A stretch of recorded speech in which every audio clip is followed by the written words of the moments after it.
चलो, तो तुम्हारी लास्ट क्लास में और इसमें तो गैप हो ही गया ना काफ़ी, है ना। लेकिन हमने लास्ट क्लास में किया क्या था, हमने पढ़ा था स्टॉक लेवल्स। और वैसे मैं तुम्हें बता दूं, हम पढ़ रहे थे इन्वेंट्री कंट्रोल। मैंने तुम्हें मटेरियल चैप्टर के अंदर बताया था कि सामान कहाँ से आता है, उसका क्या प्रोसीजर है, ये सब बताया था। और उसके बाद फिर मैंने एक चीज़ होल्ड करी थी उसमें, कि आपका I think I don't remember topic क्या है। मटेरियल स्टोरेज मैंने होल्ड किया था आई थिंक, वो क्योंकि थियोरेटिकल सा था, तो ये बाद में करा दूंगा मैं। इन्वेंट्री कंट्रोल में ईओक्यू पढ़ लिया हमने, स्टॉक लेवल्स के हमने कॉन्सेप्ट पढ़ा और कुछ क्वेश्चंस करे। आज उसके कुछ क्वेश्चंस करते हैं। देखो यहाँ से कुछ क्वेश्चंस करते हैं हम लोग, और एक करेंगे हम question valuation of material received से, ठीक है। फिर हम टेक्निक्स में आज क्लासिफिकेशन एक नया कॉन्सेप्ट पढ़ेंगे। कल की क्लास में हम ये दोनों रेशियोज और जेआईटी का कॉन्सेप्ट पढ़ेंगे, ठीक है। इसके बाद फिर इशूड वगैरह, जो इशू वगैरह है वो उस अगली क्लास में देखेंगे। इशू वगैरह क्योंकि तुम्हें थोड़ा सा बेसिक पता भी होता है, क्योंकि तुमने सबने फाउंडेशन में सीए में हर एक के बच्चे को पता होता है वो, तो इस पर ज़्यादा फोकस नहीं करेंगे। करेंगे तो इसके क्वेश्चंस भी करेंगे, इनफैक्ट पेपर में भी आए हुए हैं, करेंगे, लेकिन इतना ज़्यादा फोकस नहीं होगा इस पर, क्योंकि जितना ऊपर से कॉन्सेप्ट सारे बताया ना, उसमें मेन आपका क्या है, मैकेनिकल काम है। सामान आया, सामान गया, ठीक है, कॉन्सेप्ट बताया, क्वेश्चंस करे, दैट इज इट। और फिर फाइनली स्क्रैप का तो ज़्यादा क्लासेस अभी हैं नहीं, बट 3 से 4 क्लास हो तुम मान के चलो भी मटेरियल की है। फिर हम नेक्स्ट चैप्टर पे चलेंगे। ये देखो, स्टॉक लेवल्स तुम देख रहे थे। स्टॉक लेवल से मैंने याद है सारा, ईओक्यू का फॉर्मूला, जिसे आप आरओक्यू भी बोलते हो, ठीक है। रीऑर्डर क्वांटिटी, इसका फॉर्मूला आपने पढ़ा है, √2 DOC या फिर DO अपॉन सी या फिर AO अपॉन सी। एनुअल डिमांड को डी से, ए से, किसी भी डिनोट करो। फिर रीऑर्डर लेवल था आपका maximum consumption into maximum lead time, ये याद है। मैक्सिमम लेवल क्या था, रीऑर्डर लेवल से तो ऊपर है। रीऑर्डर क्वांटिटी भी आ गई, लेकिन कंजम्पशन आपकी क्या रहेगी, minimum consumption into minimum lead time. तभी तो आपका सामान एक्स फुल पहुंच जाएगा जब आपकी कंजम्पशन कम से कम होगी। फिर आता है मिनिमम लेवल, ये रीऑर्डर लेवल से नीचे है। मन में कभी क्वेश्चन आया कि यहाँ पे रीऑर्डर क्वांटिटी लेस क्यों नहीं करी? अरे भाई निकाल थोड़े ना रहे हैं। पहली बात तो अगर या प्लस क्यों नहीं करी रीऑर्डर क्वांटिटी? रीऑर्डर क्वांटिटी जैसे यहाँ प्लस हुई है तो आपने यहाँ क्यों नहीं करी? अरे मिनिमम कब पहुंचेगा, जब ऑर्डर भी नहीं आएगा, तभी तो डिब्बा खाली रहेगा। यहाँ पे रीऑर्डर क्वांटिटी प्लस मत कर लेना। और कंजम्पशन आपकी क्या चल रही होगी, नॉर्मल, ठीक है, नॉर्मल लीड टाइम। फिर इमरजेंसी आपका बताया था मैंने, इमरजेंसी या आपका डेंजर लेवल जिसे हम बोलते हैं, वो क्या होता है, इट इज आपका normal consumption into emergency lead time. Why normal consumption? Normal consumption क्यों है, मिनिमम क्यों नहीं है? भाई एक चीज सुनो, जब आप बहुत डेंजरसली लो लेवल पे पहुंच जाओगे, बहुत ही लो लेवल पे पहुंचोगे, तो तुम्हें क्या लगता है तुम उस लो लेवल पे कब पहुंचोगे? वो लो लेवल का मतलब क्या है, तुम्हें निकालना है डेंजर लेवल। बच्चा सोचता है कि यहाँ पे हम कंजम्पशन कम कर दें तो आपको मिनिमम कंजम्पशन लेनी चाहिए। आर्ग्यू भी करते हैं कुछ लोग कि इसके फॉर्मूले में ये आपका नॉर्मल कंजम्पशन क्यों है, मिनिमम कंजम्पशन क्यों नहीं है? अरे अगर तुम्हारी मिनिमम कंजम्पशन हो रही होती तो तुम डेंजर लेवल पे पहुंच रहे होते, ठीक है। तो मैक्सिमम क्यों नहीं करी है, कि मैक्सिमम, अगर मैक्सिमम करोगे तो कुछ भी नहीं बचेगा, फिर तो there will come a scenario कि बहुत कुछ भी नहीं बचेगा। तो यहाँ पे हमारा पर्पस क्या होता है, not to touch or normal consumption, और प्लस हमें एक लेवल निकालना ना, कि इस लेवल के पास जाके हमें एक इमरजेंसी ऑर्डर पास करना पड़ेगा, जिसके लिए विल हैव टू पे एक्स्ट्रा मनी, प्रीमियम पे करना पड़ेगा। तो ये आपका नॉर्मल कंजम्पशन के साथ देखा जाता है, ठीक है। इसमें कोई दिक्कत? इसके क्वेश्चंस करे थे हमने, और आगे कुछ क्वेश्चंस कर लेते हैं। आई थिंक ये वाला क्वेश्चन मैंने होमवर्क दिया था, नहीं दिया था, ये डिस्कस किया था या नहीं किया था हमने? सेम था ना कुछ? हाँ ये सेम था, इसमें बस थोड़ा सा फर्क था, तो आई थिंक ये वाला तो नहीं करते अभी। क्वेश्चन है ये, if the minimum stock level and average stock level of the raw material are 4000 and 9000 units respectively, find out the reorder quantity. चलो बताओ, if the minimum stock level, minimum level का फॉर्मूला बता सकते हो? It is reorder level minus normal consumption, normal lead time, ये था। अच्छा, और एवरेज का क्या था? Minimum level plus maximum level divide by 2। Now इसमें आपको एक और फॉर्मूला था, अगर आप चेक करें, that was minimum level plus reorder quantity का हाफ। अब तुम मुझे बताओ किसके थ्रू आंसर आ सकता है? इसके थ्रू आ सकता है ना, रीऑर्डर क्वांटिटी तो निकालनी है हमने, तो इस वाले का इस्तेमाल कर ले। हमारा एवरेज लेवल दे रखा है 9000, मिनिमम लेवल क्वेश्चन ने बता रखा है, आई थिंक क्वेश्चन में मिनिमम लेवल बता रखा है, यस। कितना है? 4000।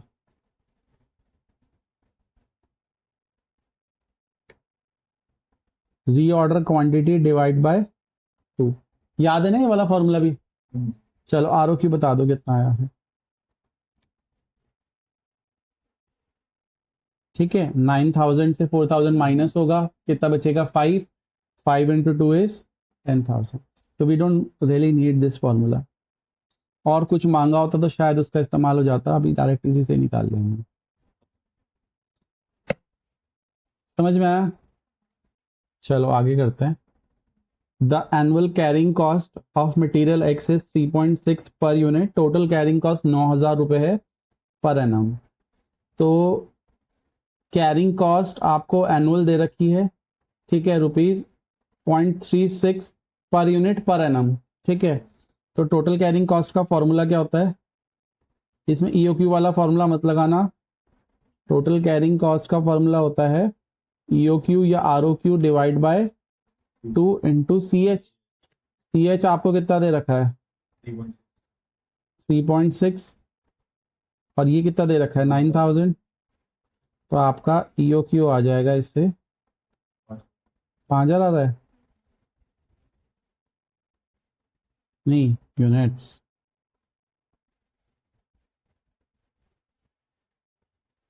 फिर अगला बहुत ही इजी क्वेश्चन है, कहता है the demand of a certain product is random, it has been estimated कि मंथली डिमांड उसकी कितनी होने वाली है प्रोडक्ट की? 390 यूनिट्स। ये इन्होंने नॉर्मल डिस्ट्रीब्यूशन वगैरह कह के थोड़ा कॉम्प्लिकेट करने की कोशिश करी है। All you have to do is, क्योंकि वो नॉर्मली डिस्ट्रीब्यूटेड है, यानी आप उसको एक रेगुलर डिमांड मान सकते हैं, you can multiply it with 12।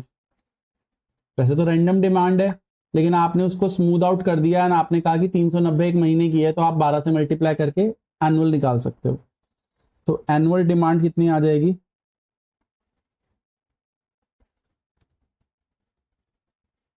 390 into 12, ये करके बताना मुझे कितना आ रहा है।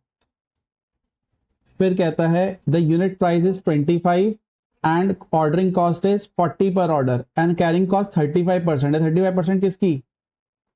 आपके यूनिट प्राइस की। तो पी अगर आपका 35 है, 25 है, sorry 25 per unit, C H is 35% of this 25, ये भी निकाल के बताओ कितना है। एंड ऑर्डरिंग कॉस्ट आपकी कितनी है?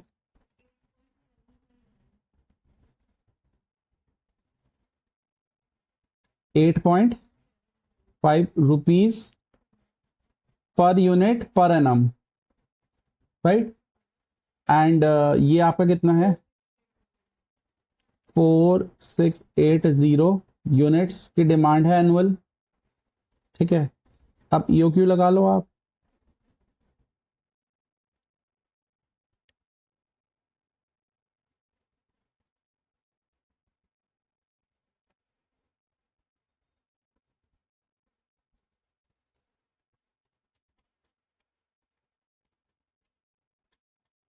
बताना कितना है?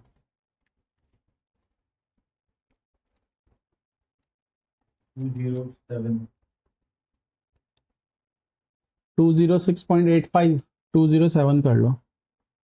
पहले ना डेसिमल में लिख दिया करो।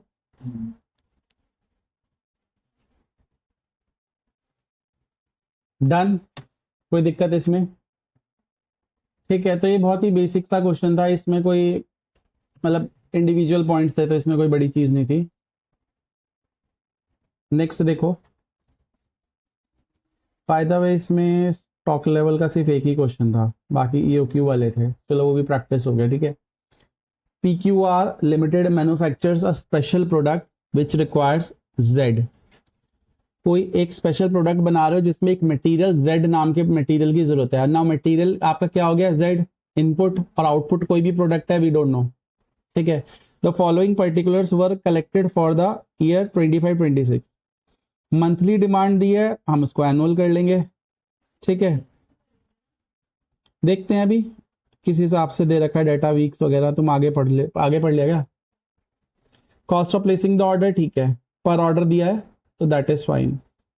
कभी कभी ऐसा भी दे सकता है 2 ऑर्डर का पैसा 3 ऑर्डर का एक साथ बता दिया, हो सकता है ना साल भर का आपने एक साथ ही कॉन्ट्रैक्ट कर लिया, कुछ कर लिया, तो आपको बहुत ध्यान रखना है, क्वेश्चन कभी ऐसे टेस्टेड नहीं है, बट यू नेवर नो, हमेशा चेक किया करो पर ऑर्डर है क्या।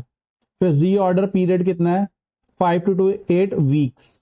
ठीक है, ये सब वीक्स में चल रहा है। एनीवे री ऑर्डर पीरियड दे रखा है, कॉस्ट पर यूनिट दे रखी है, कैरिंग कॉस्ट दे रखी है, तो ठीक है, इससे CH निकल आएगा। 10% ऑफ 60 इज 6 रुपीज। फिर नॉर्मल यूसेज दे रखी है, मैक्सिमम यूसेज दे रखी है, और मिनिमम यूसेज दे रखी है, ये तीनों चीजें दे रखी है। तो वी कैन कैलकुलेट, जब आपका यूसेज और वो दोनों आपका वीक्स के हिसाब से, तो कोई ऐसा चेंज करने की जरूरत है नहीं। ठीक है, चलो री ऑर्डर क्वांटिटी कैसे निकलेगी, डायरेक्ट बिना फॉर्मूले के लिख दूं, नहीं, फॉर्मूला लिखना जरूरी है। अब मैंने ट्रैप बिछाया, तुम फंस गए उसमें जाके, सबसे पहले तो तू ही कूदी उसमें जाके। 2 into 7500 into 12 into 500 divide by 60 in 10% of 60। मैंने यहीं पे सॉल्व कर दिया पूरा, क्या तुम्हें वहां करना है अगेन, नहीं। बताओ मुझे इसकी ना अंडर रूट के बिना एक फिगर बताना कितनी आई है।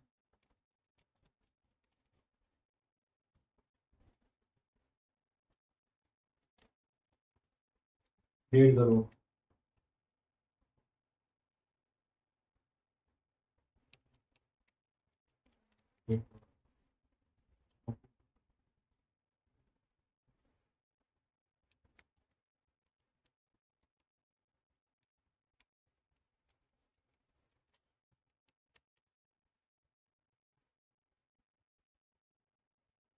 This is 1.5 crore.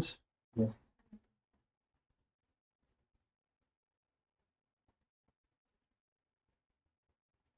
3873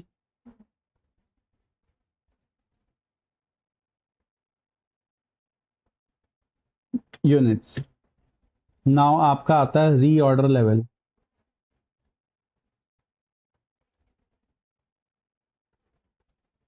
एक टेबल बना ले पहले, इससे पहले मैक्सिमम मिनिमम पहले ले लेते हैं, minimum average maximum consumption and lead time कितना है बताओ, 500, 250 एंड 750, 5, 8, इसका वो कितना बना 6.5 एवरेज। नाउ कैलकुलेट करो। पहली चीज इन्होंने पूछी है मिनिमम स्टॉक लेवल, क्या फॉर्मूला होता है इसका, नहीं रीऑर्डर लेवल पूछा है, reorder level. Yes, reorder level, पहले फॉर्मूला लिखेंगे, maximum consumption into maximum lead time, that will be 750 into 8।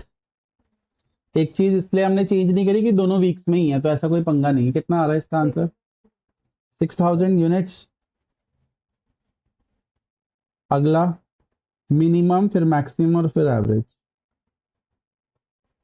Minimum level का फॉर्मूला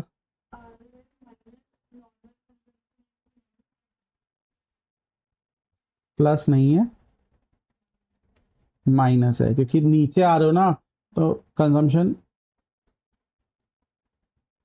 ये तो आप मैक्सिमम भी निकालोगे ना तब भी कंजम्पशन माइनस ही होती है। Reorder level was 6000, normal consumption कितनी है आपकी 500 इंटू 6.5, बताओ इसका आंसर कितना आ रहा है।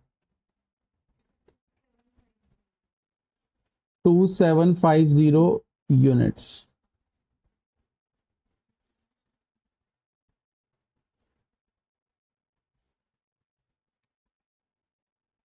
मैक्सिमम लेवल क्या होगा फॉर्मूला, इसमें आर ओ क्यू आके जुड़ जाएगा, मिनिमम में नहीं जुड़ता, अगर वो मिनिमम में जुड़ जाएगा तो फिर मिनिमम कहाँ रहेगा, थोड़ा उससे ऊपर रहेगा, है ना। Minimum consumption into minimum lead time, जब आपकी कंजम्पशन बहुत मिनिमम चल रही होगी तभी तो आपका सामान भर के रखा होगा, मैक्सिमम लेवल पे पहुंचेगा। आर ओ एल कितना है 6000 और ये है 3873, मिनिमम कंजम्पशन कितनी है 250,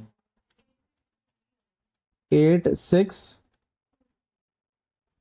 यूनिट्स, 8623। ठीक है आगे चलो, नॉर्मल का आंसर किससे निकालोगे,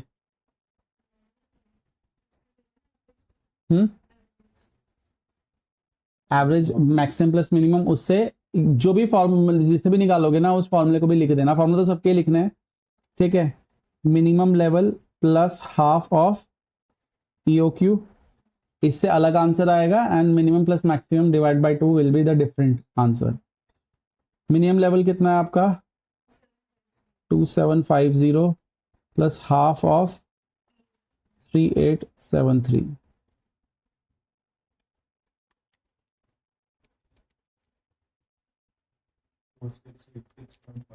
हम्म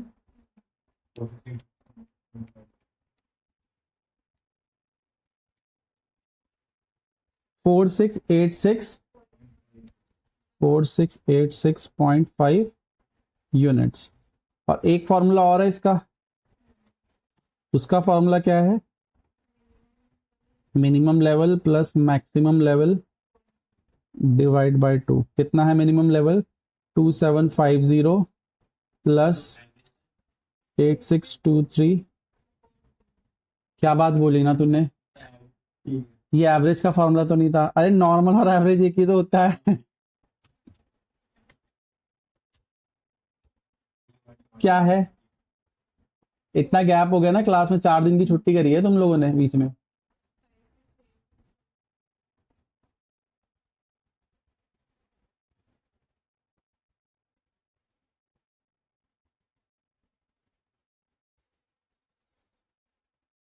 आगे बढ़ू ना मैं,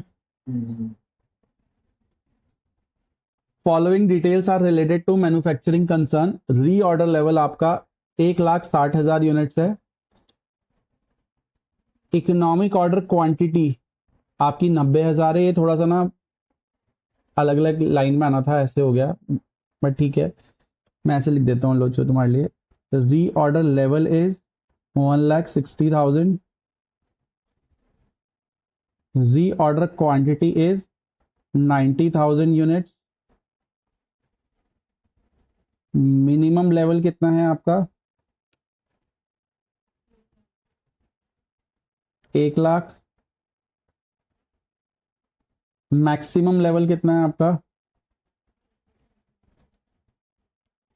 1,90,000। अच्छा इसके बाद कहता है आपका average lead time is 6 days, difference between minimum lead time and maximum lead time is, minimum lead time and maximum lead time, max lead time minus minimum lead time is 4 days, right. कहता है maximum consumption per day की निकालो और minimum consumption per day की निकालो, थोड़ा इसको time लो, सोचो, एक बार ऑब्जर्व करो डेटा, बिकॉज ये रेडीमेड डेटा नहीं है, ठीक है। उसके हिसाब से फिर हमें फॉर्मूले के अंदर पता है how do you calculate these levels, तो उसके अंदर कहीं ना कहीं कंजम्पशन पर डे वगैरह तो आती है ना, वो निकालनी है सिंपल। एक बार इसको करो और फिर मुझे बताओ। तो यहाँ पे मैक्स लीड टाइम माइनस, इसमें ना तुम्हें सबसे पहले ये देखना है कि एक तो ये फॉर्मूला है, एक और चीज़ है एवरेज लीड कंजम्पशन, तो ये लीड टाइम है ना, एवरेज लीड टाइम का फॉर्मूला क्या हो सकता है, minimum lead time plus maximum lead time divide by 2, right. ये कितना दे रखा है आपको, 6। अच्छा, इन दोनों का गैप दे रखा है, कैन वी से ऑल्सो किसी एक की वैल्यू निकाल लो, मैक्सिमम लीड टाइम जो है वो minimum lead time plus 4 days होगा, इसमें रख दो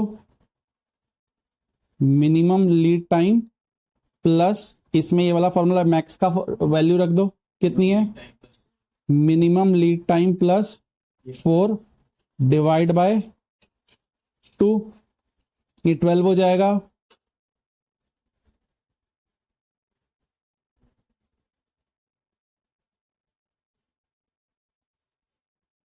तो 2 minimum lead time is equal to, इधर जाएगा 8 आएगा, मिनिमम लीड टाइम कितना आ गया, 4 days, therefore maximum lead time कितना आ जाएगा, 4 + 4 8 डेज। इसमें कोई दिक्कत है तो तुम मुझे बताओ। ये आ गया, ठीक है। अब क्वेश्चन में पूछा क्या आपसे, मैक्सिमम कंजम्पशन पर डे मांगी है। मैक्सिमम कंजम्पशन कहां कहां आती है, हाँ, रीऑर्डर लेवल में आती है। रीऑर्डर लेवल का फॉर्मूला क्या होता है, मैक्सिमम लीड टाइम। अच्छा, reorder level is given to you 1,60,000, maximum consumption आपको निकालनी है और maximum lead time you have just calculated 8, तो मैक्सिमम कंजम्पशन आ सकती है आपकी पर डे कितनी है,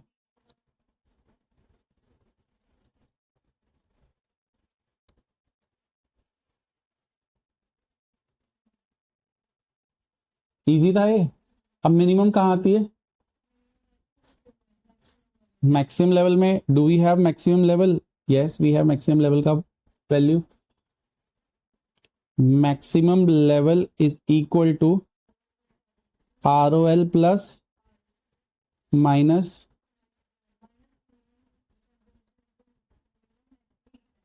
consumption into minimum lead time.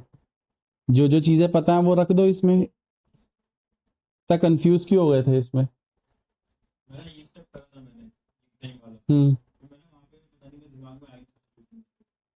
Reorder level 160 है एंड रीऑर्डर क्वांटिटी 90 है।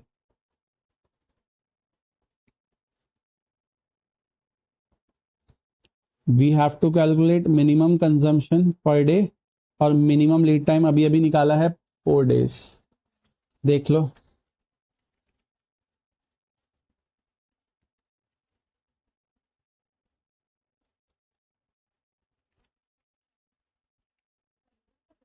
$15,000 आ रहा है, तो मिनिमम कंजम्पशन आ रही है आपकी, this will be 15,000 units per day. कैसा लगा ये वाला क्वेश्चन, अच्छा था।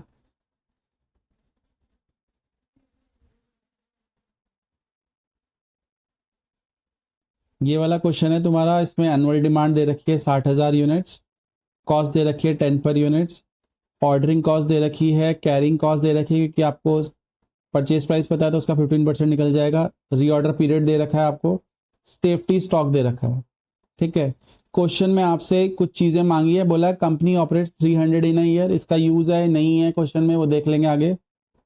रीऑर्डर क्वांटिटी ये तो निकाल सकते हो, फटाफट से रीऑर्डर क्वांटिटी निकालो।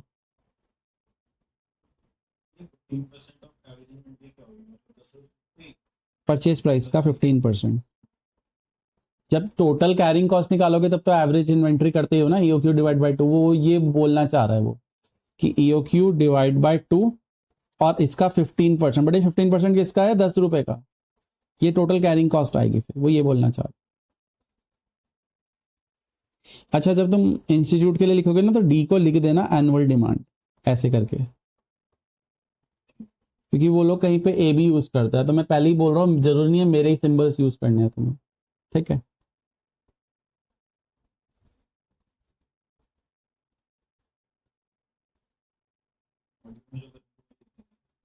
हाँ, मॉड्यूल का फॉलो करो तुम, इनफैक्ट वो उसको बिल्कुल बेसलाइन मान के चलो। कैरिंग कॉस्ट कितनी आएगी आपकी? 10% of 15% of 10,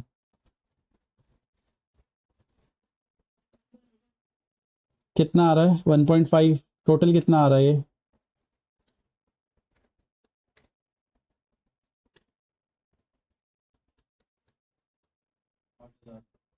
8,000 units.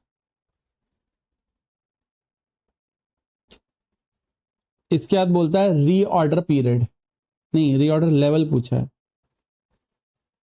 Reorder level. Reorder level में मैंने तुम्हें एक नया फॉर्मूला समझाना है, इसमें शायद मैंने नहीं बताया हुआ उस वक्त। क्वेश्चन में हमें एक सेफ्टी स्टॉक का कॉन्सेप्ट दिया है और इन्होंने बोला है कि आप रीऑर्डर लेवल निकालो। इसमें यूजुअली फॉर्मूला क्या होता है? Maximum consumption into maximum lead time. Can you tell me कि कंजम्पशन वगैरह के बारे में कुछ बोला है मैक्सिमम और कुछ ऐसा? तो कुछ भी नहीं बोला। हमें ये बोला है कि आपका यहाँ पे सेफ्टी स्टॉक है।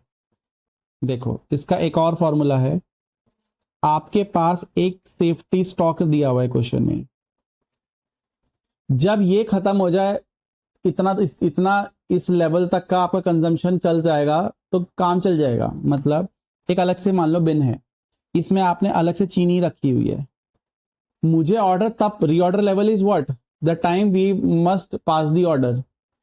अब अगर ये स्टॉक खत्म हो जाएगा तो मेरी प्रोडक्शन रुक जाएगी, ये तो गेस्ट खाली बैठे रह जाएंगे। तो मुझे क्या करना है? एटलीस्ट जितना ये स्टॉक लेवल है इतने समय पे तो ऑर्डर पास कर देना चाहिए, because we are calculating level. तो सेफ्टी लेवल जितना, मान लो और कुछ भी नहीं है, सेफ्टी स्टॉक जितना बचा है, ये जब इस लेवल पे आपका डिब्बा पहुंच जाएगा तब आपको ऑर्डर पास कर देना चाहिए। एक सेफ्टी स्टॉक का कॉन्सेप्ट हम मेंटेन रखते हैं अपने माइंड में कि यार 1 किलो चीनी तो होनी चाहिए घर में। अब जो 1 किलो पे पहुंच जाएगा तब तो तुम्हारा अलर्ट आ जाएगा ना कि नहीं, ऑर्डर पास कर देना चाहिए। बट साथ साथ आपको पता है कि आपका ऑर्डर आने में कितने दिन लगते हैं? 10 दिन। इस 10 दिन में कंजम्पशन कितनी होगी? Now we have to find consumption per day.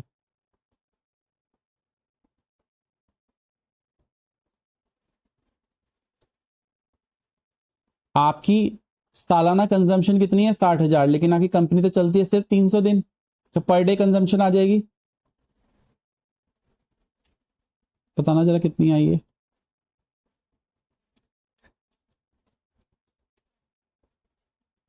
200, ठीक है। अब 200 एक दिन की कंजम्पशन आप कर रहे हो, 200 यूनिट सही है एक्चुअली में, पर डे आप कंज्यूम कर रहे हो, 10 दिन में कितना कर लोगे? 2,000। तो आपको ऑर्डर कब कर लेना चाहिए? ये सेफ्टी स्टॉक क्वेश्चन में कितना बताया? 600। 600 तो डिब्बे में जो है, ये तो आपको मेंटेन वैसे भी रखने हैं ना, इसे तो नहीं खर्च करना हमने। Safety stock means it has to be maintained all the time, right. Plus 10 दिन आपको ऑर्डर आने में लगेंगे, उन दिनों में आप कितना करोगे? 200 इंटू 10 मीन्स 2,000 आप कंज्यूम कर दोगे। यानी टेक्निकली 2600, जब आपका डिब्बा 2600 लेवल पे पहुंचेगा यूनिट्स पे, आपको घंटी बजानी चाहिए ऑर्डर पास कर दो, क्योंकि 600 तो आपको रोकने ही रोकने हैं और इन दिनों में आप 2,000 और कंज्यूम कर दोगे। इसका दूसरा तरीका ये था, but we don't have that data ना, मैक्सिमम इंटू मैक्सिमम। तो how will you do this? You will write कि आपका सेफ्टी स्टॉक जो मुझे मेंटेन रखना, इतना तो मुझे चाहिए ही, प्लस आपका lead time consumption. And how do you calculate lead time consumption? इसमें आप consumption per day into lead time period question में दिया होगा, क्योंकि इस क्वेश्चन में मैक्सिमम मिनिमम कुछ नहीं बता रखा। ये जो पर्टिकुलर फॉर्मूला है इसको मैं तुम्हारी फॉर्मूला शीट में भी अपडेट कर देता हूं, ठीक है। तो ये मैंने यहाँ पे अपडेट कर दिया, ये आप कैलकुलेट कर सकते हो through this formula as well. इस क्वेश्चन में कुछ ट्रिकी था तो वो यही पार्ट था, बिकॉज आपको ये पता ही नहीं था तो कैसे करते। तो यहाँ पे एग्जाम्पल के थ्रू समझाना ज़्यादा ईजी रहता है, वहाँ पे लिखवाता तो शायद वो फॉर्मूला समझ भी ना पाते थे। इसके बाद आपका आता है मैक्सिमम, ये आ गया ना, नहीं आया अभी भी, निकाला ही नहीं हमने। टेल मी सेफ्टी स्टॉक कितना है, 600, ये आया 200 इंटू 10, ये हमने सिर्फ वैसे ही बात कर ली थी ना, 2600 यूनिट्स। कोई दिक्कत है इसमें? क्वेश्चन में अगला पूछा है मैक्सिमम स्टॉक लेवल कितना आएगा। फिर से दिक्कत आ गई, आप कैसे करोगे? अब ऐसे सिचुएशन में जब यू डोंट नो कि आपका जो कंजम्पशन है मिनिमम वो कितनी है, क्या है, तो जो हमने कंजम्पशन 2000 रुपये निकाली थी ना, वो वही सब जगह काम करेगी अब। ठीक है, तो मैं एक चीज बाय द वे इसमें एक और चीज बताऊं, कोई आपसे अगर पूछ ले मिनिमम लेवल कितना है, तो मिनिमम लेवल एक्चुअली में सेफ्टी स्टॉक ही होगा, उससे नीचे तो आप जाने भी नहीं दोगे ना। तो कभी क्वेश्चन में ऐसा आता है कि when there is a safety stock given, minimum level वही होता है। ठीक है, अब देखो यहाँ पे क्या होगा आपका फॉर्मूला, रीऑर्डर लेवल इज अभी निकाला था 2600, रीऑर्डर क्वांटिटी आपने निकाल रखी है कितनी, 8000। Since we don't have this data, हम क्या मानेंगे, 200 रुपए पर डे हम कंज्यूम कर रहे हैं और 10 दिन तक वो चलेगा, नहीं 2000 ही इसका आंसर आएगा। This is the assumption that you have to take. Okay, अब मुझे बताओ कितना आएगा ये, 8600 यूनिट्स। ठीक है, नेक्स्ट हमसे क्या पूछा है इसमें, एवरेज स्टॉक। एवरेज स्टॉक में क्या फॉर्मूला लगाओगे तुम, minimum level plus half of ROQ EOQ, या फिर आप मिनिमम प्लस मैक्सिमम भी लगा सकते हो, उसमें मिनिमम आप सेफ्टी स्टॉक ले लेना।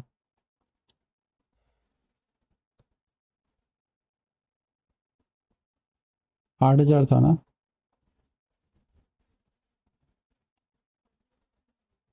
4600 यूनिट। डन, चलो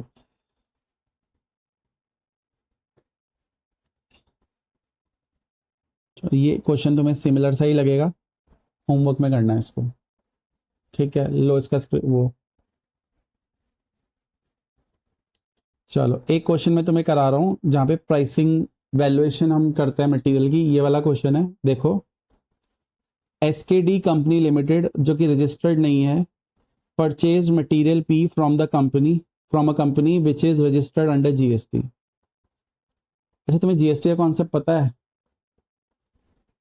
हम कौन है, SKD कंपनी जो कि GST के अंडर रजिस्टर्ड नहीं है, और आप मटेरियल किससे परचेज कर रहे हो, ऐसे व्यक्ति से जो GST में रजिस्टर्ड है, यानी वो GST तो आपके सामान पे लगा रहा होगा, बट यू बीइंग अनरजिस्टर्ड व्यक्ति, आपको उसका इनपुट क्रेडिट नहीं मिलेगा। ये आप GST में पढ़ लोगे, नहीं पढ़ा है तो, कि जब आप अनरजिस्टर्ड व्यक्ति होते हो तो आप GST क्लेम नहीं कर सकते, और आप अगर रजिस्टर्ड हो और ऐसी स्कीम में हो जैसे कॉम्पोजिशन स्कीम हो गई, तब भी आपको इनपुट क्रेडिट नहीं मिलता।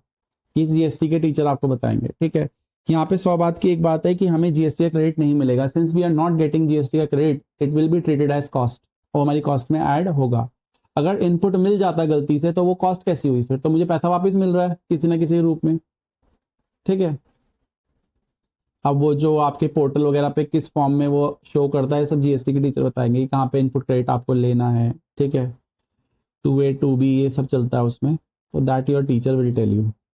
ना वो कह रहे हैं कुछ इन्फॉर्मेशन दी है, हमारा जो लिस्टेड प्राइस है वो एक लॉट का 50,000 है, हमने ट्रेड डिस्काउंट लिया ना, ट्रेड डिस्काउंट ऑब्वियसली डिडक्ट होता है, तुम्हें पता है, इसको क्वांटिटी डिस्काउंट भी बोलते हैं। फिर कहता है CGST और SGST क्रेडिट नॉट अवेलेबल। लो, इतनी मेहनत करने की जरूरत ही नहीं थी, क्योंकि उन्होंने सीधा बोला क्रेडिट अवेलेबल नहीं है। क्यों नहीं अवेलेबल है मैंने तुम्हें बता दिया, 12% और ये 6% होगा, हम 12% सीधा लेंगे, कॉस्ट में ऐड करेंगे। कैश डिस्काउंट आप इसको कॉस्ट में नहीं लेते, मैंने बताया था, this is not the discount given at the time of purchase, rather एक ऐसा डिस्काउंट है जो आपको पेमेंट के वक्त दिया जाता है, और आपके अकाउंट्स के टीचर आपको बताएंगे या फिर फाइनल में पढ़ोगे कि this is basically finance cost. Cash discount का मतलब क्या है कि आप जल्दी पेमेंट कर रहे हो तो आपको कुछ कैश का डिस्काउंट देते हैं। ठीक है, यानी वो आपको टेक्निकली फाइनेंस जो है वो कर रहे हैं। आप लेट पेमेंट दोगे तो पूरा पैसा लेंगे, समय से दे दोगे तो वो उतना इंटरेस्ट नहीं लेंगे आपसे। इसका कॉस्ट से कोई मतलब नहीं है, ये बेसिकली फाइनेंस की कॉस्ट होती है, तो इसलिए इसको नहीं लिया जाता है यहाँ पे। विल बी गिवन ओनली, अगर तू देगा भी तो हम क्या करें उसमें, हमें नहीं लेना, ये बात खत्म। फ्रेट एंड इंश्योरेंस ऑब्वियसली देखा जाता है। टोल टैक्स पेड ये भी लिया जाता है। डेमराज चार्जेस ले जाएंगे, अगर आपका ट्रांसपोर्टर एक्स्ट्रा होल्ड करके रखता है सामान को तो वो आपको ये चार्जेस लगाता है, आपकी गलती की वजह से कि नहीं इस गली से ले आओ उस गली से ले आओ, पता चला उसका पूरा दिन निकल गया। आप लेबर में ही पड़ोगे, अगर आप मजदूर को बैठा के रखते हो और उसके बाद कहते हो कि आज तो कुछ काम हुआ नहीं, तो वो आपसे जरूर ना खाली बिना पैसे लिए चला जाएगा, पैसे तो लेगा ना वो आपसे। ऐसे ही ये लोग भी पेनल्टी लगाते हैं, बिकॉज इनकी अपॉर्चुनिटी कॉस्ट है, उनकी कोई और जगह पे सामान बुकिंग हो सकती थी, वो कहीं और डिलीवर कर सकते थे, बट वो आपके पास खड़े हुए हैं। इवन ब्लिंकिट वगैरह वाले आपके ऐसे नहीं 1-1 घंटा आपका ऑर्डर होल्ड करके रखेंगे गली में खड़े होके। They will take either they will cancel the order, वो यही करता है क्योंकि एक्स्ट्रा चार्जेस तो कलेक्ट नहीं कर सकते ना। हाँ वो 10 मिनट वेट कर सकते हैं आपका, बट देन अगेन अगर कमर्शियल लेवल पे वो देखो तो वहाँ पे वेट तो वो कर लेता है, but he will charge you money, and that is demurrage charges. क्योंकि आपकी गलती की वजह से हुआ है तो कॉस्ट में क्यों ऐड करने थे, क्योंकि कॉस्ट में ऐड हो गया तो कस्टमर पे बर्डन पास ऑन हो जाएगा। कस्टमर की गलती है क्या कि आपने लेट ऑर्डर को, ये मटेरियल वगैरह लेट लिए हैं आपने उससे, समझ में आया। This is not going to be part of your cost. फिर commission and brokerage charges on purchases, yes ये तो लिए जाएंगे, परचेज वगैरह पे जो कमीशन वगैरह है तो परचेज की कॉस्ट को बढ़ाएंगे। Amount deposited for returnable containers, तो मैंने बताया था कंटेनर्स के लिए कुछ पैसा देते हो, जितना पैसा दिया वो कॉस्ट मान लो और जितना वापस आ गया उसे माइनस कर लो, नेट कॉस्ट आ जाएगी। तो amount of refund on returning the container charge, technically 2000 he cost बनी, 6 दिया 4 वापस आ गया, जो वापस आ गया वो कॉस्ट नहीं होती। ऐसी क्रेडिट में होता है, इनपुट क्रेडिट में, कि अगर वापस आ गया तो वो कॉस्ट नहीं है। अदर खर्चे आपके कितने हैं, 2% of total cost. 20% of material shortage is due to normal reason. अब अगर वो नॉर्मल रीजन की वजह से हुआ है तो वो कॉस्ट का पार्ट बनेगा। इसके लिए मैंने बताया था कि नॉर्मल लॉस को कैसे एब्जॉर्ब किया जाता है, आप इसमें यूनिट में से लेस करते हो और आप इसको कॉस्ट लेस नहीं करते, ऑटोमेटिकली रेट बढ़ जाता है और वो कस्टमर पे पास ऑन हो जाता है, बिकॉज नॉर्मल रीजन की वजह से तो कस्टमर को इसका बर्डन बियर करना पड़ेगा। ठीक है, the payment to the supplier was made within 20 days, that means cash discount was taken. तो क्या करें हम, कैश डिस्काउंट वैसे भी नहीं आता, कैश डिस्काउंट को देखते इग्नोर मारा करो। ठीक है, you are required to calculate cost per unit. ये पर यूनिट निकालने का पर्पस ये है कि they want you to understand the concept of normal loss. ठीक है, इस पूरे को लेंगे, कॉस्ट टोटल कॉस्ट निकालेंगे, फिर पर यूनिट निकालेंगे इसकी। चलो फटाफट से सॉल्व करते हैं इसको। इसकी प्रेजेंटेशन कैसे करोगे, particulars, total cost and per unit cost. कितनी यूनिट्स हैं आपकी, 1000 यूनिट्स हैं, ये याद रखना। सबसे पहले लिस्ट प्राइस कितना है आपका, 50,000। पर यूनिट कितना हो जाएगा, ये पूरे लॉट का प्राइस था ना, एक लॉट में 1000 है। ठीक है, फिर इसके बाद लेस करोगे आप ट्रेड डिस्काउंट। अच्छा, जो चीज़ नहीं इंक्लूड करोगे ना उस पर नोट डाल देना, मैंने बताया था उसके नंबर होते हैं। This is 10% of listed price, so this will be 5000।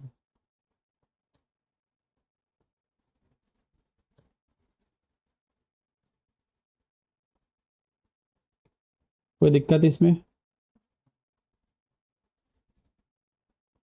फिर आगे जीएसटी वगैरह 12%, तुम 6% अलग भी कर सकते हो, बट प्लीज वो 6% दोनों इसका लेना, कभी पहले सीजीएसटी जोड़ दो और दोनों का टोटल लेके फिर उसका 6% करो ना, या तो सीधा 12% लिख दो। समझ में आ रहा है, कितना आएगा ये,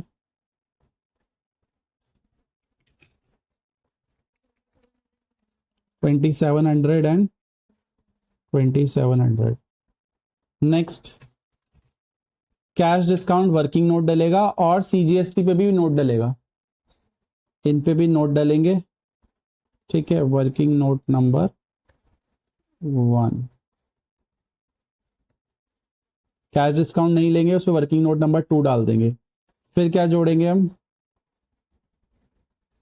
फ्रेट एंड इंश्योरेंस कितना है 3400।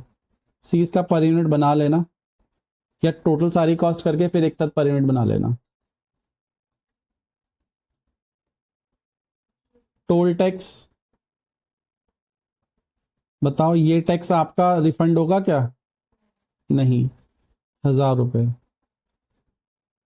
डेमराज चार्जेस वर्किंग नोट नंबर 3 नहीं लेंगे। कमीशन एंड ब्रोकरेज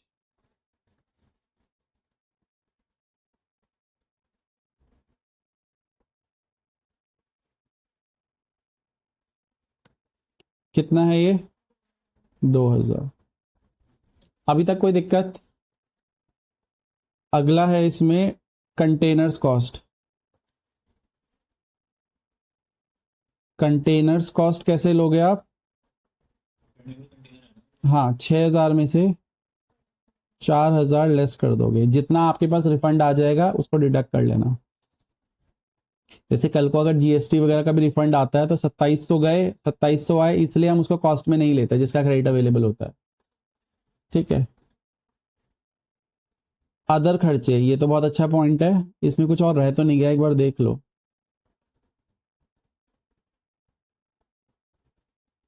ठीक है, सब टोटल कितना आ रहा है पहले मुझे ये बता दो,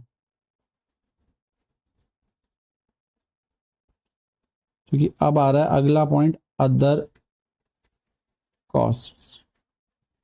ये कितनी है 2%। हाँ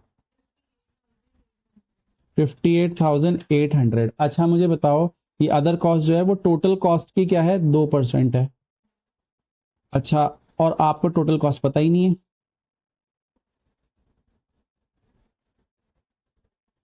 पता है तुम्हें टोटल कॉस्ट? हाँ पता ही नहीं है तो हमें क्या करेंगे, अलजेब्रा लगाएंगे। Let total cost be x, therefore other खर्चे कितने आ जाएंगे?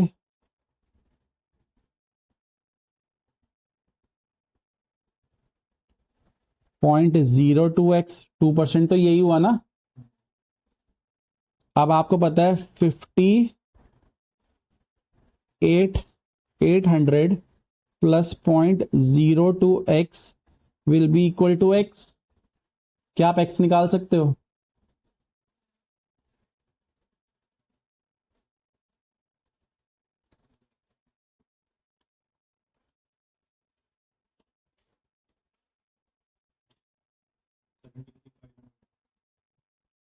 टोटल कॉस्ट आ गई 73। नहीं नहीं, ज्यादा ही है।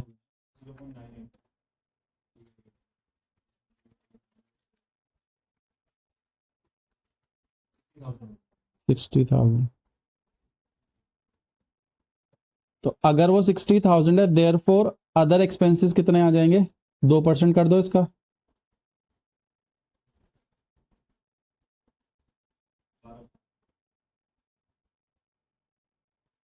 1200। तो इसके लिए तुम डालोगे वर्किंग नोट नंबर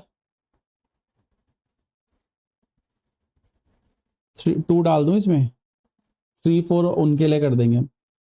तो ये 1200 आ गया और ये कितना आ गया 60,000। वर्किंग नोट नंबर 1 क्या था मेरा, ये था।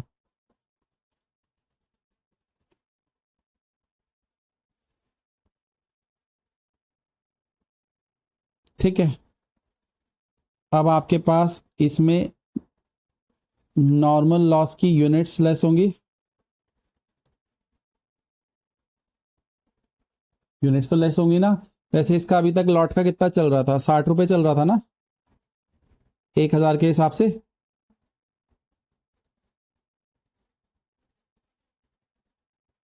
तुम बड़े आराम से निकाल सकते हो, 2 2 1 3.4 2.7 2.7 1.2। ठीक है ना, पर यूनिट में अगर निकालना हो तो बाद में टोटल एक साथ भी कर सकते हो, छोड़ो इन सब चीजों को, एक साथ 60,000 सीधा 60 करो। आगे आपका नॉर्मल लॉस यूनिट्स देखो, कॉस्ट में से तो लेस नहीं होगा। आपकी कितनी यूनिट्स आपकी हुई है, 20% नॉर्मल लॉस की वजह से हुई है। तो 1000 में से आपका जो कितनी यूनिट्स थी, 20% ना, 200, तो आपकी गुड यूनिट्स कितनी आ गई, 800 यूनिट्स। ठीक है, तो आपकी यहाँ पे कॉस्ट पर यूनिट, बल्कि इनफैक्ट इसको ना आप ऐसे मत करो, इसको आप वर्किंग नोट में दिखा दो अलग से।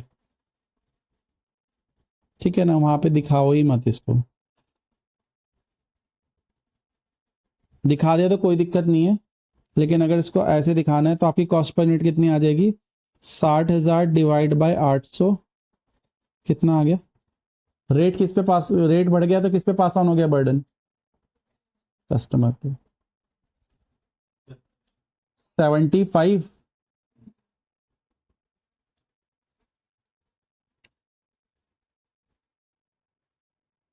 ठीक है। अब यहां पे डाल देना वर्किंग नोट नंबर 1 2, 1 किसका था, ठीक है, since input credit not available, GST will be part of cost. ऐसे डिमराज चार्जेस के लिए बता देना, और working note number 3 are not part of cost. और क्या था,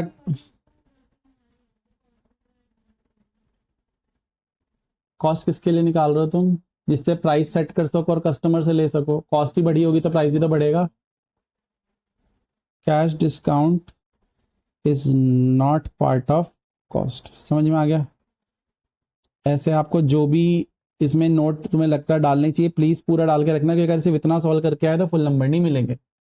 यहाँ के साथ मेरा एक मेजर चंक इसका पूरा हुआ। मैंने तुम्हें एक वैल्यूएशन भी समझा दी, मैंने तुम्हें ईओक्यू के क्वेश्चंस भी करा दिए, और मैंने तुम्हें स्टॉक लेवल भी करा दिया। एक छोटा डिस्कशन है इसमें, दैट इज आपका इन्वेंट्री कंट्रोल थ्रू क्लासिफिकेशन, वो मैं आज समझा रहा हूँ। क्वेश्चन एबीसी में है भी, लेकिन क्वेश्चन हम नेक्स्ट क्लास में लेंगे, आज सिर्फ कॉन्सेप्ट समझेंगे। अब देखो, मैं तुम्हें पढ़ा रहा हूँ रिलेटिव क्लासिफिकेशन। अगर आप अपनी चीजों को सही जगह पे रखो, सही तरह से क्लासिफाई करके रखो, इससे भी बहुत ज्यादा आपकी वेस्टेज रुकती है और कॉस्ट कंट्रोल होती है। जैसे इसमें क्लासिफिकेशन हम पढ़ने वाले हैं, आपका एबीसी क्लासिफिकेशन, जो कि आपकी होने वाली है बेस्ड ऑन वैल्यू। आपकी इन्वेंट्री कीमत कितनी है, इसके हिसाब से आप उसको 3 कैटेगरी में बांट सकते हो। ए कैटेगरी जो कि बहुत कीमती है लेकिन नंबर में बहुत कम है, तो यहाँ पे हम वैल्यू एंड फ्रीक्वेंसी देखते हैं। ठीक है, इसके अलावा यानी फ्रीक्वेंसी मतलब क्वांटिटी कितनी है उसकी मेरे पास, और मेरा पैसा कितना लगा है। अगर मेरा पैसा बहुत ज्यादा है और क्वांटिटी कम है, यानी वो बहुत कीमती चीज है, जैसे कि आपके घर में ज्वेलरी हो सकती है, इतनी ज्यादा ज्वेलरी नहीं होगी मे बी, ठीक है, लेकिन वैल्यू उसकी बहुत है। लेकिन अगर उसकी इन्वेस्टमेंट बहुत कम है और वैल्यू बहुत ज्यादा है, तो आई पुट इट इन, मतलब वैल्यू बहुत कम है लेकिन क्वांटिटी बहुत ज्यादा है, तो वो उसमें किस में डाल देंगे हम उसको, सी कैटेगरी में। ऐसा कुछ पढ़ेंगे इसमें, ये तो आपका जल्दी खत्म हो जाएगा टॉपिक, 10-15 मिनट का ही है। फिर एफएसएन, इसमें क्या होगा कि आपका फास्ट मूविंग है, स्लो मूविंग है, या नॉन मूविंग इन्वेंट्री है। अगर आपकी इन्वेंट्री आपकी पिछले 4 साल में 2 साल में मूव ही नहीं करी, तो उसको कैसे आपको हैंडल करना है। खैर ये क्लासिफिकेशन समझा रहा हूं, बट इसमें और भी चीजें आती है कि how do you actually control it. जैसे कि एबीसी एनालिसिस में जो ए कैटेगरी के होंगे ना, उसमें प्योर स्टॉक लेवल का कॉन्सेप्ट लगा के चलते हैं, उसके स्टॉक को नाप के चलो प्रॉपर, कम हो रहा है ज्यादा हो रहा है, ठीक है। जो सी लेवल है उसमें पीरियोडिक रिव्यू कर सकते हो तुम, ईओक्यू वगैरह सब तुम ए कैटेगरी में लेके चलोगे। बी कैटेगरी में पार्शियल कंट्रोल चलता है, ठीक है। फिर आता है वीडी, वेद बोल लो इसको, कैसे ही बोल लो, ठीक है। इसमें क्या क्लासिफिकेशन रहेगी, इसमें आपका बहुत ज्यादा वाइटल कोई चीज बहुत जरूरी है, वो असेंशियल है आपके लिए, या डिजायरेबल है। डिजायरेबल मतलब हमें चाहिए। अब जैसे आप लोगों के लिए होगा ना कि हो सकता है कि एक सर्टेन इलेक्ट्रॉनिक का आइटम है, आपको पसंद है, या कोई शर्ट लेनी है, कोई ड्रेस लेना, डिजायरेबल है, बट अभी एब्सोल्यूट नेसेसरी नहीं है। बट शरीर पे कपड़ा तो होना चाहिए, वो बेसिक चीजें तो आपके पास होनी चाहिए ना, असेंशियल है, ठीक है। बहुत ज्यादा वाइटल जरूर, बहुत ज्यादा जरूरी है। आप बीमार हो उस वक्त आपको बर्गर वगैरह नहीं, you are desiring it at that point of time, but दवाई उस वक्त वाइटल है। समझ में आ रहा है। एंड आपका HMLB आता है, इन सबको हम पढ़ेंगे, ठीक है, एक एक करके पढ़ लेते हैं।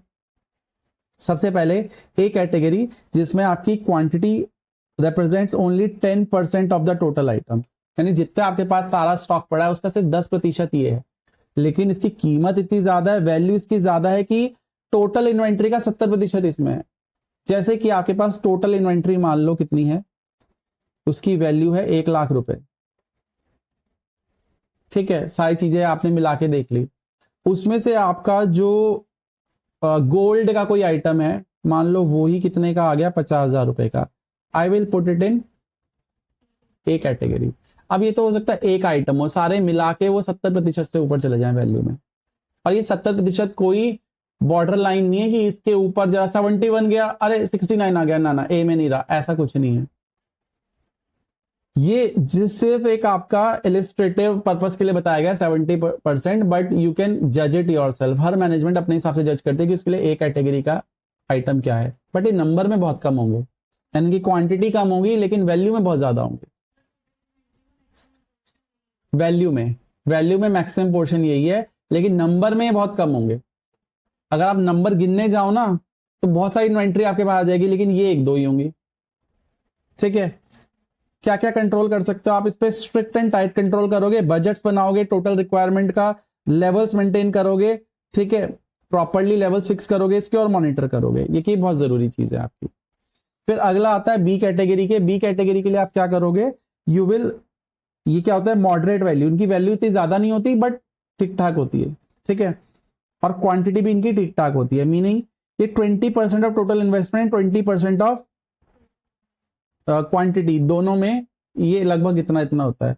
कंट्रोल्स, मॉडरेट कंट्रोल लगा सकते हो, स्टॉक सिचुएशन को देख के आप उसको पीरियोडिकली रिव्यू कर सकते हो, अगर आपको लगता है कि इस पे स्टॉक लेवल्स लगाने चाहिए तो भी लगा लो। ये सिर्फ आपको जो मैं पढ़ा रहा हूँ ये एक इलिस्ट्रेटिव पर्पस के लिए बताया जा रहा है, रियलिटी में चीजें अलग होती हैं। ये 70% को आप बॉर्डर लाइन लेके मत चलना। आगे सी कैटेगरी, इनकी कीमत बहुत कम होती है लेकिन नंबर में बहुत ज्यादा होंगे, जैसे आपके यहाँ पेज है बहुत ज्यादा है, लेकिन नंबर अगर जोड़ के रखो तो बहुत ही कम वैल्यू के हैं, ठीक है। तो ये मैसिव बल्क में होता है नहीं, ये आइटम वाइज 70% होता है, लेकिन कीमत वाइज सिर्फ 10% भी नहीं बन पाते टोटल करोगे तो। इनके लिए रिलैक्स और मिनिमल कंट्रोल है कि भाई एक दो पेज खो भी गए तो ऐसे रोना नहीं उसके लिए, ठीक है। इसके लिए आप बल्क में एक साथ मंगवा लेना, इनकी ऑर्डरिंग कॉस्ट बच जाएगी। ऑब्वियसली आपको पता है जितनी बार ऑर्डर करोगे उतनी ज्यादा ऑर्डरिंग कॉस्ट लगेगी, और आपको पता है इसको आप बेसिकली कैरिंग कॉस्ट भी इसकी बहुत कम होती है, तो इसके लिए कोई टेंशन नहीं है, वन टाइम मंगवा के रख लो। ईओक्यू का कॉन्सेप्ट आप लगा सकते हो यहाँ पे। इसे कुछ क्वेश्चन है, I will discuss these questions tomorrow, but तुम देखना जब ये सॉल्व करेंगे ना इसमें तुम्हें लगेगा इंस्टीट्यूट ने कैसा ही लॉजिक लगा रखा है, ऊपर तो कुछ और 70% बढ़ा रहा है, यहाँ पे कुछ और कर रहा है। वो इसलिए कि वो ठीक है, वो सिर्फ एक आइडिया देने के लिए, आपको ही पता आपके लिए क्या इंपॉर्टेंट है क्या नहीं है। नेक्स्ट आता है एफएसएन। इसमें क्या है, आप फ्रीक्वेंसी ऑफ यूसेज, कितनी बार आप फ्रीक्वेंटली उसको इस्तेमाल कर रहे हो उसके हिसाब से। जो आपकी फास्ट मूविंग है उसको नजदीक रखो, जो आपकी स्लो मूविंग है उसको आप अंदर बंद करके भी रख सकते हो, ठीक है। जो नॉन मूविंग है, सॉरी, स्लो मूविंग को थोड़ा दूर रखो। Items that are rapidly consumed, जैसे मम्मी नमक, मिर्च, चीनी ये सब आगे रखती होंगी, लेकिन आपको कोई अगर लेट्स से कि बेकिंग सोडा, बेकिंग पाउडर है, थोड़ा पीछे रखती होगी। और आपने कोई पर्टिकुलर आइटम है, मम्मी को वन टाइम कोई डिश पसंद आ गई यूट्यूब से, मम्मी ने बनाने की कोशिश करी, इसका तो कभी बना ही नहीं, तो वो ड्रॉर में पड़ी रहेगी उसके इंग्रेडिएंट्स, ठीक है। तो देखो यहाँ पे क्या आ गया आपका, आइटम्स जो कि ओकेजनली इशूड होते हैं, इशूड मतलब प्रोडक्शन डिपार्टमेंट को दिए जाते हैं, they are stored in little further away, their stock is reviewed periodically, ठीक है। वेयर यहाँ पे आपको फ्रेश ऑर्डर्स वगैरह एकदम चेक करने पड़ते हैं, बिकॉज फ्रीक्वेंटली यूज हो रहा है, अगर ये स्टॉक आउट हो गया तो बड़ी दिक्कत हो जाएगी, ठीक है। और नॉन मूविंग ये कंज्यूम्ड बहुत लंबे समय तक नहीं हो पाते, इनफैक्ट ये डेड स्टॉक की आइटम्स इसमें आ जाती हैं जो आपके नहीं इस्तेमाल हो सकते, ठीक है। इनको आप डिस्पोजल के लिए फ्री कर दो, जिससे कि आपकी वर्किंग कैपिटल जो लॉक्ड है वो कुछ तो आ जाए। भाई आपने 20,000 रुपए कोई सामान लेके रखा है, वो यूज ही नहीं होना, आपने सीडी प्लेयर रखा है, सीडी प्लेयर कौन यूज करता है आज के टाइम में, आप उसको कुछ एंटीक पीस मान के बेच दो, 1,000 रुपए तो आएगा, आपकी कुछ कैपिटल तो फ्री होगी, 20,000 तो गए, ठीक है। और एक स्टोर जो है उसका स्पेस भी फ्री होता है। नेक्स्ट आपका आता है HML, high, medium and low. Unlike ABC, which looks like at the overall investment value, HML analysis classifies inventory strictly on unit cost, यानी एक का दाम कितना है, वहां पे टोटल का दाम है, कि आपके जो ये पर्टिकुलर आइटम है आटा मिलके ऑल टुगेदर इतनी बड़ी वैल्यू का जा रहा है, बट यहाँ पे क्या होगा इंडिविजुअल, मैं क्वेश्चन कराऊंगा ना तब समझा दूंगा। वहां पे टोटालिटी देखी जाती है, यहाँ पे इंडिविजुअल देखा था इंडिविजुअल आइटम कितना वैल्यू का है। ठीक है, items with high cost per unit, these are given the highest priority for control, and इनके लिए आप ऑथराइजेशन फिक्स करोगे। ऑथराइजेशन समझते हो, कंट्रोल्स फिक्स करोगे। खरीदना है तो किसी से पूछ के खरीदना है, उसका कंट्रोल होना चाहिए, अपने आप ऐसे ही इस्तेमाल नहीं कर सकते। इशू होगा तो you have to get the permission from the higher authorities. साथ साथ फिजिकल वेरिफिकेशन भी इसकी बहुत जरूरी है। ठीक है, एक बिजली कंपनी के लिए हो सकता है जो उसके ट्रांसफार्मर्स होते हैं बहुत हाई वैल्यू के होते हैं। ठीक है, अगर उसकी शिफ्टिंग करनी है एक सिटी से दूसरी सिटी तो ऑथराइजेशन तो लगेगी ना उसमें। ठीक है, मीडियम कॉस्ट आपको पता है कि इसकी वैल्यू। Now how do you decide what is high level and medium level? This is the concept of materiality जो मैंने तुम्हें पहले बता रखा है। ये तो management to management, place to place, person to person differ करती है। मैनेजमेंट ही डिसाइड करेगी उसके लिए हाई लेवल क्या है और मीडियम लेवल क्या है। मेरे लिए जो हाई लेवल है हो सकता है कि पतंजलि जैसी कंपनी के लिए वो लो लेवल में आ जाए। ठीक है, items with very low per unit cost, यहां पर इनको लेसर प्रायोरिटी देके आप बल्क में परचेज कर सकते हो।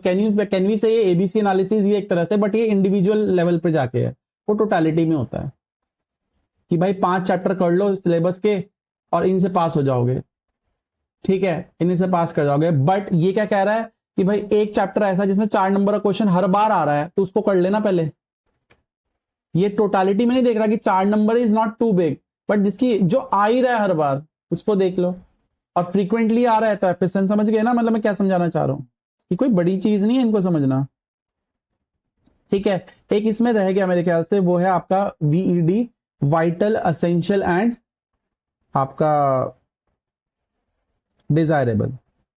ठीक है, इसके ये मैं तुम्हें कल ही करा दूंगा जब मैं क्वेश्चन कराऊंगा, क्योंकि कल मैं सबसे पहले एबीसी एनालिसिस क्वेश्चन कराऊंगा तुम्हें, उसके बाद मैंने तुम्हें कराने हैं कुछ और क्वेश्चंस ईओ की और उसके, एंड एज वेल एज मैं इनपुट आउटपुट रेशियो वाला एक और कंट्रोल सिखाऊंगा। तो कल काफी चीजें कवर होगी क्लासेस में ना, छोटे छोटे छोटे छोटे पॉइंट्स हैं उसके क्वेश्चंस हैं वो करेंगे, एंड फिर उसके बाद नेक्स्ट टॉपिक पे जाएंगे बाद में। ठीक है, चलो बाय बाय।